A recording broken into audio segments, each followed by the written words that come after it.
Our next presenter is Dr. Lola Orellano-Norris. Lola is an associate professor of Spanish and translation at Texas A&M University International, where she teaches Spanish linguistics, literature, and translation courses. She holds a PhD in Hispanic Studies from Texas A&M University. Norris's research interests span the fields of Spanish Golden Age literature, translation studies, and historical linguistics. She is also a longtime practicing translator and interpreter with work experience in Europe and the United States. She was recently inducted into the Chancellor's Academy for Teacher Educators and was awarded the Senator Judith Zaffirini Award for Scholarship and Leadership in 2021. Her 2017 book, General Alonso de León's Expeditions into Texas, 1686 to 1690, examines the diaries of the earliest Spanish military expeditions through Texas in search of La Salle's French colony. Norris is currently working on a sequel that focuses on the survivors of La Salle's expedition. Please help me welcome Dr. Lola Orellano-Norris.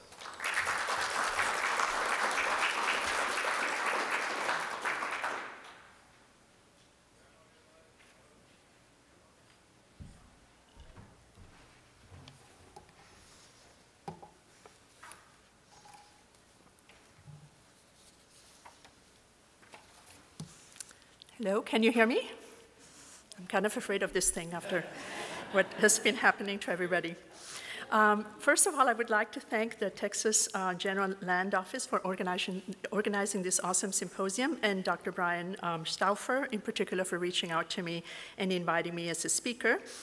I'm a linguist, so I'm not a historian, and my research is in paleography and in linguistic analysis of the old manuscripts. And so my study of Alonso de León's expeditions comes from that perspective of historical linguistics. So I feel a little bit at odds, among so many historians. So I just want to make sure I'm not, that you know that I'm not a historian. Okay, so we are going to travel back to Spanish Texas at the end of the 17th century. And I say Spanish Texas, but actually there were no Spanish settlements, no Spanish missions at the time. There was only a claim. Spain claimed Texas as part of New Spain, but the land, of course, was not empty, and the land was not theirs. The extensive territory was inhabited by many, many indigenous peoples, as we know, many nations like the Caddo, the Cantona, the Emmet, the Humano, the Magueye, the Quirona, the Tonkawa, the Sana, the Toho, the Cacastle, the Pacbul, the Hape, the Conchos, the Hulime, the Suma, and on and on and on. And I believe that Austin is Coahuiltecan territory, was the land of the Coahuiltecan or Tonkawa. So these are just few of the many names that appear over and over in the journals, in Alonso de León's journals. And they were all of diverse languages and thriving cultures that lived in an expanse we call Texas today. These were remarkably diverse communities who shared the lands. Some were nomadic, others semi-nomadic, and yet others lived in permanent structures and locations. They traded and sometimes warred with each other, defended their territory. In fact, one of the major reasons why Spain had not settled the region of at the 16th and the 17th century, as it did in New Mexico, was because of fierceness of the indigenous peoples that lived in this area. So, at the end of the 17th century, Texas, although claimed by the Spanish crown, remained without permanent settlements. Not that it had been overlooked. Because of its dimensions and strategic location between Florida and Mexico, several Spanish conquistadores had encountered Texas early on during their expeditions, like Cabeza de Vaca, De Soto Moscoso, Coronado.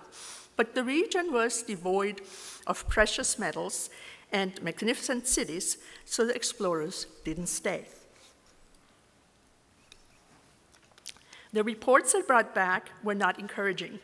Yes, the size of the region was formidable, but the people were inhospitable and its soil unpromising. There were several missionary journeys by Franciscan friars eager to proselytize, also in the 16th and 17th century, but they stayed mostly close to the Rio Grande and did not lead to permanent settlements. The indigenous people were strong and numerous and remained, in Juliana Barr's words, the rulers of these lands. Spain, it seemed, did not have an urgent interest in Texas. There were two events in the 1680s, almost a century after the colonization of New Mexico, that changed the pattern of Texas exploration drastically. The Great Pueblo Revolt of 1680 and La Salle's landing on Matagorda Bay in 1685. And I know two of the former prior presenters have already addressed that or mentioned it, but I'm going to go a little bit more in depth into the La Salle expedition. When the Pueblo Indians expelled the Spaniards from New Mexico, the survivors established themselves in El Paso del Norte, modern-day Juarez, and focused on the reconquest of New Mexico. But it was the arrival of the French on the Gulf Coast which radically changed the dynamics and exploration and settlement of Texas. So I'm going to go here. Sailing down the Mississippi, René Robert Cavelier, Sieur de La Salle, had reached the Gulf of Mexico in 1682, claiming the entire river valley for France and naming it La Louisiane. He returned to Canada, then back to France, and in 1684 he sailed back to the Americas with 4 ships and around 300 settlers. With France and Spain at war when he left his country, and with the support of French King Louis XIV, La Salle's plan was to disregard Spanish claims to the entire Gulf of Mexico and establish a French settlement at the mouth of the Mississippi River. Instead, as we know, he landed at Matagorda Bay on the Texas coast and built a small settlement on Garcitas Creek. Rumors of the French presence caused much concern in New Spain. When they were confirmed by captured deserters and pirates, the viceroy immediately ordered several land and sea missions in search of La Salle's colony. The charge was explicit: find the colony and eradicate it. All attempts, however, proved unsuccessful until Alonso de León's 4th expedition of 1689. So here are the 4 ships that came from France, the Saint-François, Le Joli, L'Aimable, and La Belle. And then Saint-François was lost before they headed to the Gulf, and so only Le Joli, L'Aimable, and La Belle were actually went to Matagorda Bay. So, and here are some pictures of the ships. This last one here, was actually drawn by 2 of the survivors of the La Salle expedition. We don't know if it was L'Archevêque or Grolet. And that's the paper that they sent back to Alonso de León when they were trying to get rescued by him. I'm going to go back here to Alonso de León. So who was Alonso de León? He was the offspring of a prominent Criollo family. He was born near Monterrey in northern New Spain. Not much is known about his youth. He joined the military, where he served honorably all his life, and he moved up through the ranks. He held several important governmental and military positions, culminating in 2 governorships, first of Nuevo León and later of Coahuila, as well as achieving the rank of general. A seasoned frontiersman, entrepreneur, and encomendero, he explored the northern New Spain and participated in many campaigns against the indigenous tribes of the frontier. When the first maritime and land explorations failed to discover the French settlement, officials turned to De León to lead overland reconnaissance in search of La Salle. So this is, already shown that, this is what we imagine the French settlement to be. It's been called a fort, but most likely it was not actually a fort, but a settlement that had some defensive weapons. And when we talk about this period of time, of course, we know that it said that Six Flags fly over Texas. So this period from 1685 to 1690, but La Salle was killed in 1687, so it's not even 5 years that we're talking about some French presence in Texas, a little village at Matagorda Bay. Okay, so these are La Salle's expeditions. Every year from 1686 to 1690, he went in search of La Salle. In between those expeditions, there were also maritime expeditions along the Gulf. And the one that was actually successful, where he found the fort, was the 1689 expedition. So Spain expended a lot of money and a lot of effort to find this French colony. And when they found it, it was already an abandoned fort. So I'm going to talk a little bit about each of these expeditions. I don't have a good map. So yeah, I'm a little bit embarrassed to say that. So this is the first two expeditions are from Cadereyta and then down the river, and then the other three are from Coahuila. This one is the 1688, and then 1689, and then 1690. Okay, so on his initial reconnaissance, De León left Cadereyta, New Spain, near Monterrey, Mexico, in June of 1686 with 2 companies, a total of 50 soldiers, 18 mule drivers, servants, pages, 3 native scouts, a chaplain, 40 load of supplies, and 468 horses. I'm always surprised how many horses they took along on these expeditions. And so a lot of these horses then stampeded and got lost, and that's why we have the wild Mustangs in Texas. The names of the men appear listed in the expedition journal. They traveled along the San Juan River to its confluence with the Rio Grande and were joined by 40 Guarame Indians. Then they followed the great river south to its mouth and explored the large delta. Along the way, they came upon a large rancheria, but the Indians fled across the river as soon as they saw the Spaniards and only shot back some arrows. Not knowing the land, De León was desperate to find native guides. When he was finally able to capture 3 indigenous women, language barriers made it impossible to obtain any kind of information. Dense woods along the rivers slowed them down. After reaching the Gulf, they explored the delta and the coastline to the south, but no evidence of the French was found. The expedition returned to Cadereyta in July of 1686.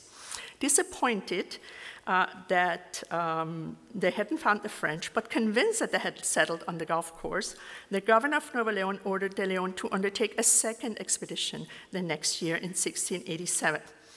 On his second entrada, De León left from Monterrey in February of 1687 with 3 companies, probably around 60 people. We only have a narrative summary of Juan Bautista of this expedition, not a complete journal. The companies proceeded to Cerralbo and then forded the Rio Grande, about 50 miles from there, likely near present-day Roma. They followed the river along its northern bank, now on the other side of the river, to the Gulf of Mexico. It is not stated exactly what route the soldiers took, but Chapa writes that they encountered many warlike Indians who gave ample signs of animosity. They reached the coast on March the 20th and reconnoitered in different directions, but could not find the French fort. A large salty river, possibly Baffin Bay, prevented their passage further north. Again, De León returned to Cadereyta a month later without having found a trace of the French. 3 more maritime reconnaissance missions were sent along the coast in 1687 and 1688. The new viceroy was adamant about finding the French invaders, but Spain's fears were allayed when careful exploration discovered only a sunken ship at Matagorda Bay, and reports seemed to indicate that the French endeavor had failed. Shortly after returning from his second expedition in 1687, De León was named governor of Coahuila and was busy with the settlement of the new province and defending it from the indigenous nations that lived in the region and attacked the Spanish that occupied their lands. The third expedition in May of 1688 was a smaller, spur-of-the-moment endeavor quickly put together. De León had received a report that a white chief was living among the Coahuiltecans in a rancheria on the other side of the Rio Grande. With only 18 soldiers, 3 mule drivers, and around 80 horses, De León set off from San Francisco de Coahuila, modern-day Monclova, across the Rio Grande to an area near present-day Brackettville in Kinney County. They came upon a group of 500 warriors on a buffalo hunt, and so they helped them with their firearms. And when they asked about the white chief, they were taken before a Frenchman, possibly a deserter from the La Salle expedition, but it's not sure. And this man was living among the Coahuiltecans as their tribal chief. He did not speak Spanish, but he did speak Coahuiltecan and, of course, French. They were not able to communicate very well. In the expeditions, his name appears, in the journals, his name appears as Jean Harry. And so some literature has spelled the name as Jean Géry, like this, but it's not defendable through philology because the Spanish J is pronounced as H. So this is Jan Harry, not Jerry. So his name was likely Jean-Henri. And this is also supported because in the subsequent documents that were written up in Mexico where he was interrogated, his name appears as Juan Enrique, which is actually his Spanishized version of Jean-Henri. In any case, Jean-Henri had completely adapted to the indigenous way of life, wearing buckskin clothing and sporting tattoos on face and body. He had married into the tribe, learned their language, and distinguished himself as a highly regarded warrior and leader. Although he could have refused to go, and the tribal members would have defended him, Jean-Henri agreed to travel to New Spain with Alonso de León sort of as his prisoner. They first traveled to Monclova, where de León took the Frenchman's statement, and then he sent him to Mexico City for further interrogation. Well, now they had proof that there were indeed Frenchmen in Texas, at least that one, right, and possibly more. So while a larger land expedition was planned, another maritime expedition was ordered. 2 vessels went from Veracruz north along the coast and reconnoitered the mouth of the Rio Grande and the entrance to Matagorda Bay, but again, they returned not having found the French settlement.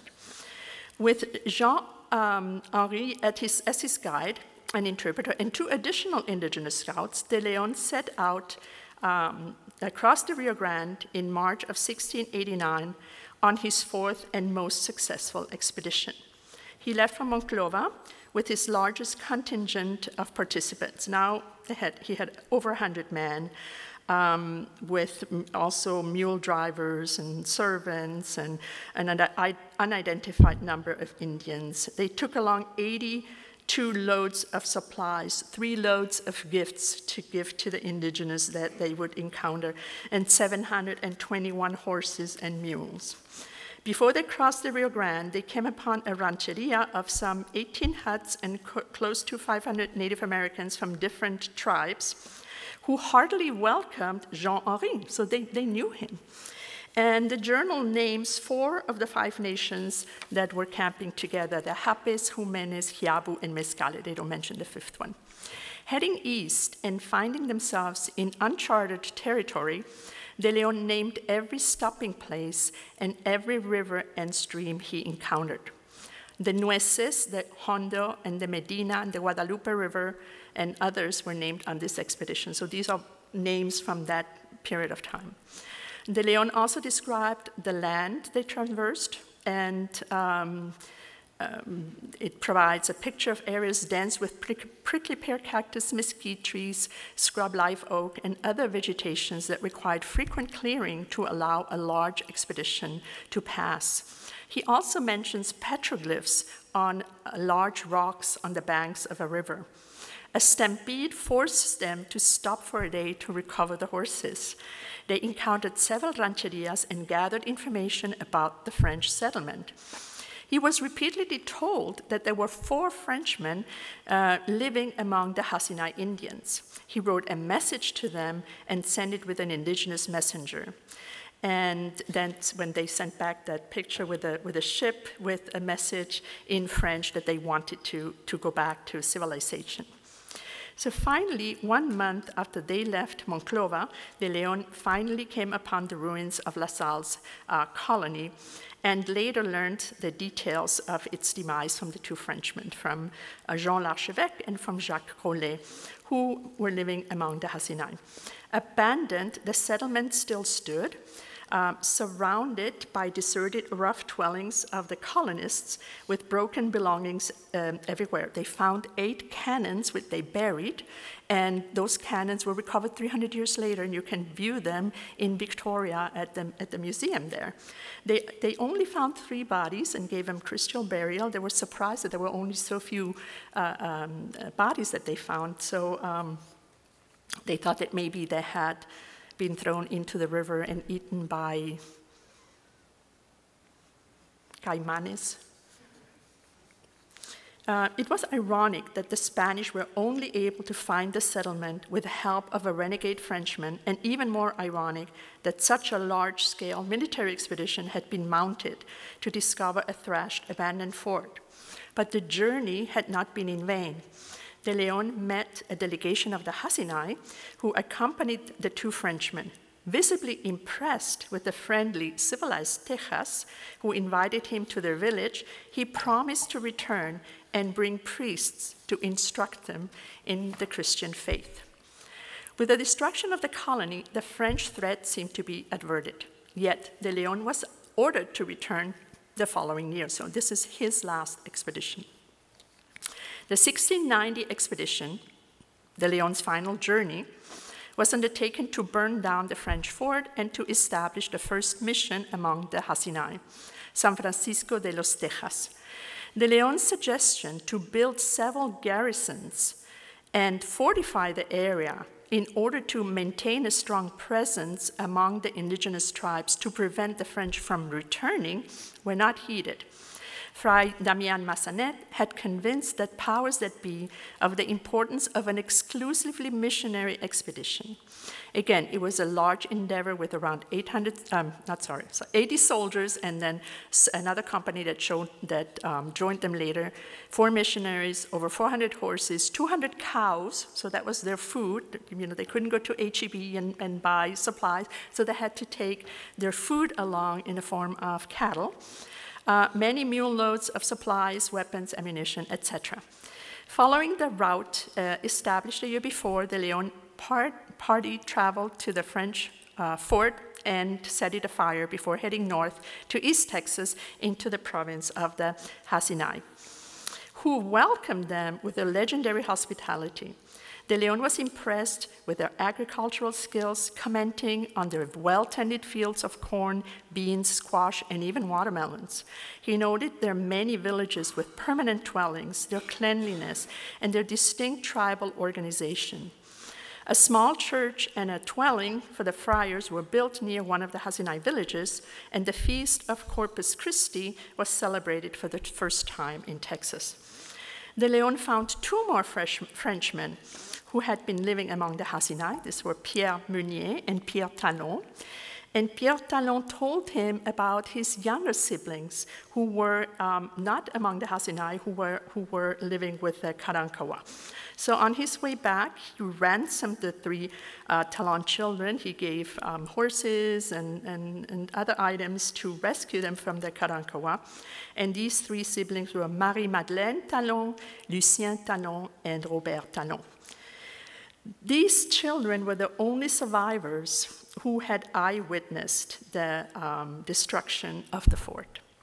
The last 3 survivors of the La Salle colony that were there, Jean-Baptiste Talon and Eustache Brémond, would be rescued a year later by Domingo Terán de los Ríos. So these were mostly of these 9 survivors that he rescued. The majority were children. De León's 5 expeditions obeyed the Spanish crown's mandate to find La Salle's colony, destroy it, and put an end to French encroachment in New Spain. Because each journey was a military mission, De León was ordered to keep official expedition diaries, meticulously recording the miles and directions traveled each day. He was required to list flora and fauna, name rivers, campsites, describe geographical features, and document encounters with Indian tribes. And despite the formalistic style and official quality of the reports, his accounts also reveal an important human dimension to the first frontier encounters between Spaniards, Indians, and the French on the Texas plains. And Alonso de León didn't fashion maps, but this is a map that was made of the 1689 expedition by Carlos de Sigüenza after maybe a year later or so. And so it shows the leagues that they walked, that they marched, and it shows the rivers with the names. I have a little bit of a enlargement. I don't know if you can see, but the rivers, the names are probably too small to see. But yeah, it was very precise, recorded. This map is at the Archivo General de Indias in Seville. And then this map of the 1690 expedition also shows the leagues that they marched, and the names of the rivers. It doesn't have a complete map. It just shows it plots the path that they took, but it's not really a complete map with all of the rivers and everything, even though it does name some rivers. The overall aspects of De León's 5 expeditions in search of La Salle are not new to historians. In fact, the very first accounts of these exploratory journeys were published over 100 years ago in the form of Spanish transcriptions and English translations. To this day, De León and his expeditions continue to draw scholarly attention and attract popular interest as more recent print publications and numerous internet websites attest. However, De León's scholarship relied partially on inexact and erroneous information. Hence, many of the existing historical accounts contain factual errors because they were based on deficient manuscripts or inaccurate English translations that included misreading or misunderstanding of the Spanish primary text. Some of these errors are noticeably substantial and have misinformed historical interpretation for more than a century. Other errors, seemingly minor, exert an accumulation of misinterpretations that, taken as a whole, further distort our understanding of the past. So these are, of course, some of the manuscripts. I have identified 16 manuscripts of these 5 expeditions. So some of them are copies of copies of copies. This one has Alonso de León's signature. And what do we learn from these journals? Okay, so we learn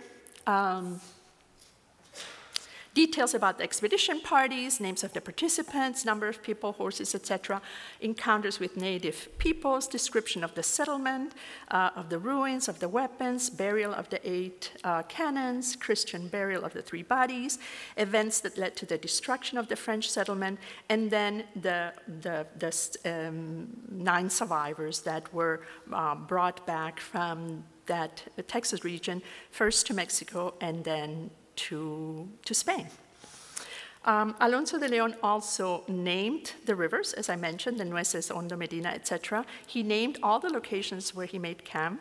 He described the flora and fauna, and he described the geography and provided directions and distances. So we can basically recreate those journeys, right? But probably the most important thing, or one of the many important things, was the contact with the Hasinal. What that meant that it led to the establishment of the first mission, even though it didn't last, it only lasted for 3 years. So I mentioned that there are errors in the transcriptions, right? I located 16 manuscripts at these archives in Seville, Mexico City, and then in the US. And the Benson has one of the original manuscripts signed by the León, the one that I pointed out is here. And also in California and in Oklahoma, in Tulsa, at the Gilchrist Museum. So why 16 manuscripts if there were only 5 expeditions, right? Begs the question. Because these manuscripts were copied and copied and copied. So for the 1686 expedition, I have 1 manuscript. The 87, 1 manuscript, it's a narrative summary, but there's 3 manuscripts for the 1688 expedition. There's 5 manuscripts for the 1689 expedition, and there's 6 manuscripts for the 1690 expedition. So when we're looking at which one is the first one, which one should we translate, which one really is the closest to the original, it becomes very difficult, and that's where linguists can help.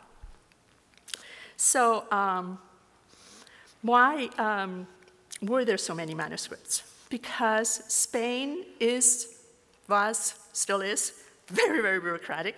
So there were copies of copies of copies, copies for the king, copies for the viceroy, copies for the local authorities, right? Which one is the original one? Because when you copy, we know, when we played that game, that telephone, by the end, you have a completely different word, right? The same thing happened. So as a linguist, then I had to identify, well, which one is the oldest? So I had to transcribe all of them and then compare them linguistically. For example, in the 1688 expedition, 88A was the one that was closest to the original. We don't know whether there's another one that was copied. But there were 2 other ones. But through comparison, I could tell, oh no, this is the older one. The other ones have some errors. With the 1688 expedition, the English translations that have been published have some errors. For example, I mentioned the buffalo that they were hunting when they were looking for the Frenchman. It's 500 indigenous people, 500 Indians who were hunting. One of the translations is 1,500. So that's very different, right, if you have 500 or 1,500. The problem would we find most errors in the 1689 expedition. And the 1689 expedition is probably the most important one because that's when they actually found the fort and found out what happened and rescued the Frenchmen. But many of the English records were based on a very faulty copy. They were based on this copy, on this one. This is the one that's closest to the original. This one was the one that was translated most frequently and had a lot of errors, a lot of errors. Why was this one chosen? Because it was the neatest. It was very nicely written, and so you could read it very, very well. But what happened with this one is it was copied 100 years later, and there were a lot of errors. The person who copied it made a lot of mistakes. And that falsifies history, right, if you don't get the truth, even if it's just little details. So the same thing then with the 1680 expedition. Here it's even more complicated because there are 2 distinct journals. One that was unrevised and one that was revised. So it seems that afterwards, after the fact, that the journal was doctored, was changed, things were added, things were taken off. And it was very difficult here to find an archetype, the one that was closest to the original, because it was incomplete. Something was missing, and some pages were missing. It was not a complete document. So I'm going to show you briefly, I know I'm running out of time, some of the errors that I found, and it's only very, very few. There's more. One of them that actually was how I started on this project was that on the 1689 expedition, when they crossed the river and they came upon those the encampment, the Indian encampment, they had gifts obviously to give to the Native Americans, and one of the gifts that they gave blankets and they gave rosaries, but one of the gifts were cuchillos, which is knives, and harina, flour. So they gave them flour. And in the oldest manuscript, it actually says cuchillos y harina. Then in the 89b, it also says cuchillos y harina, but look at the bottom one. It all of a sudden says cuchillos y armas. So this is cuchillos is knives, harina is flour, and here, of a sudden, in this translation, in this transcription, it says knives and weapons. So why would they want to give weapons to the natives if they were always in fear that they were going to be attacked? So this was a scribal error. The scribe made a mistake. But the English book, the English history book that talks about this expedition says they gave them knives and weapons. Another error is this one. Róbalos. Sacáronse del muchos róbalos. This is a translation error. Róbalos is a fish, but it was mistaken and misread as robles, and so in the English translation it says, instead of they caught a lot of fish, it says, and there were many oak trees nearby. And it's totally different. So you can see it here. Sacáronse del muchos róbalos. And this is in the translation, published translation by West in 1905, but used in subsequent history books. It says, and many oak trees nearby. So it's not at all what happened, right? There's other errors. For example, numbers are mistranslated instead of I left with 12 men, I left with 2 men. So 12 is 12, but the translation says 2. Hallamos 4 canoas, we found 4 canoes, but the translation says 2. Recorrimos 32 leguas, we walked 32 leagues, here it says 52 leagues. De 4 a 6 libras de bala, they were from 4 to 6 pounds, and here it says 4 to 5 pounds. So little errors, but there's a lot of them. And then I already mentioned the problem with the 1690 expedition, where there's 2 distinct journals, an unrevised and a revised one, and it's difficult to identify why it was revised. So to close, while these translation errors and transcription errors may not appear to be of much consequence to the larger picture of the 5 expeditions, they nevertheless misstate the facts and eliminate information for the English readers. So if you only rely on the English history books, you will not get a complete picture or correct picture of what happened on these expeditions. So, thank you. Thank you. Thank you, Dr. Orellano-Norris. And I should have mentioned that talk was sponsored by the San Jacinto Battleground Association. So we have some time for a few questions right now.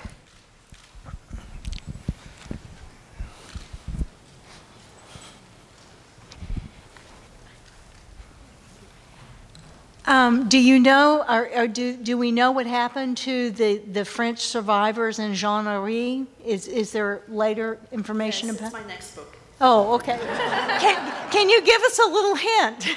Yes, I can mention that they reappear later in history, and so the 2 men that were taken first, L'Archevêque and Grolet, they were first sent to Mexico City and then to Spain, and they were in prison for 2 years, but they kept petitioning to be, let out of prison because they said, we didn't do anything against Spain.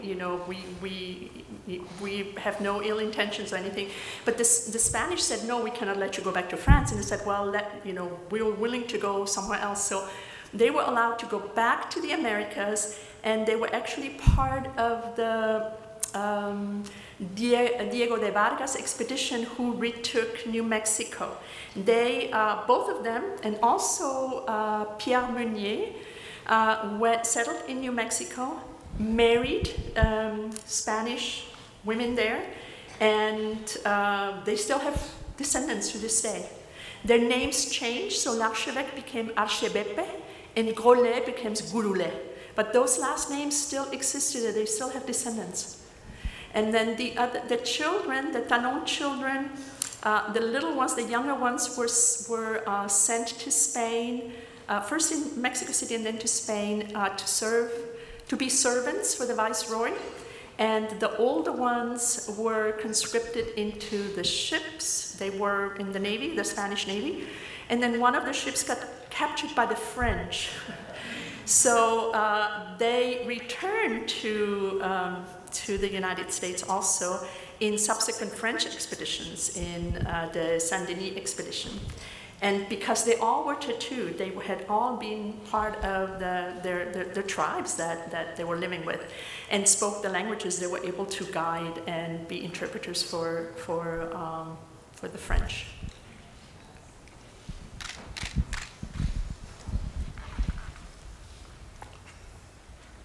Your John Henry book that's coming, I'm really interested, for Alamo reasons, the indigenous foods. They talk about the migrations to indigenous foods and what they were. Well, anything like that? For indigenous foods?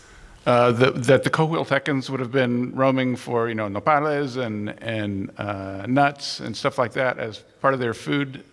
Yes. What the names of the rivers? I may not understand. What foods they were eating and where they were located at the time of the year and. Oh, so I don't have a lot of information on that. The only thing is that when Alonso de León named the rivers, he named them La Nueces just because there were a lot of nuts there, right? And so they were also they also found grapes.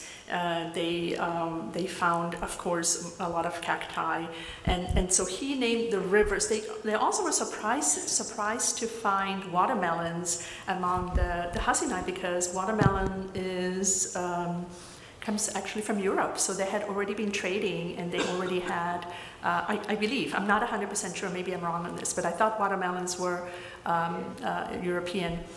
And so there had already been some trade, but I don't have a lot of information on what they ate. Sorry.